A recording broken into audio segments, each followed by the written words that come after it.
Hi friends, welcome to V N agriculture.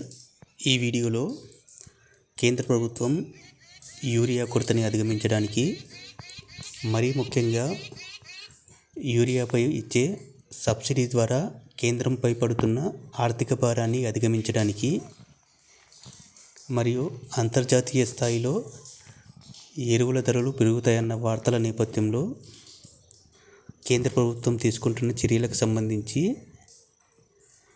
ఈ వీడియోలో తెలుసుకుందాం. ఈ వీడియోలో ముఖ్యంగా యూరియా మరియు అమ్మోనియం సల్ఫేట్కు సంబంధించి ప్రభుత్వం ఎరువుల సబ్సిడీ పథకంలో కొన్ని మార్పులు తీసుకురావడం జరిగింది. ప్రస్తుత రబీ సీజన్ అంటే 25-26 సీజన్కు సంబంధించి ఎరువుల సబ్సిడీ పథకం కిందకు అమ్మోనియం సల్ఫేట్ను తీసుకువస్తూ గెజిట్ నోటిఫికేషన్ను జారీ చేయడం జరిగింది. ఈ ఎరువుల సబ్సిడీ పథకం కిందకు అమ్మోనియం సల్ఫేట్ను తీసుకురావడం ద్వారా కేంద్ర ప్రభుత్వం యూరియాను మంచి ప్రత్యామ్నాయంగా చేయాలని చెప్పి భావించడం జరుగుతుంది. ఈ సబ్సిడీ పథకంలోకి అమ్మోనియం సల్ఫేట్ను తీసుకురావడం ద్వారా 1 kg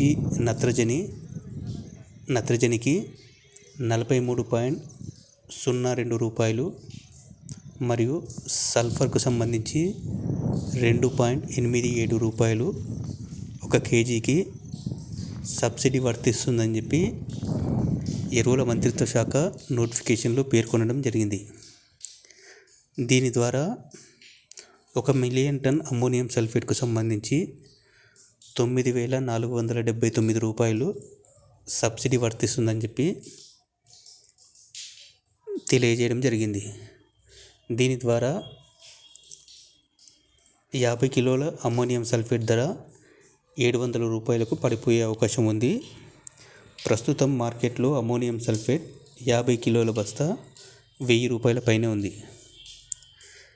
ఈ విధంగా అమ్మోనియం సల్ఫేట్ యొక్క ధరను తగ్గించి రైతులు యూరియాకు ప్రత్యామ్నాయంగా అమ్మోనియం సల్ఫేట్ను ఉపయోగించే విధంగా కేంద్ర ప్రభుత్వం ఈ రకమైన చర్యలను చేపట్టడం జరుగుతుంది. దీనితో పాటు సైమల్టేనియస్గా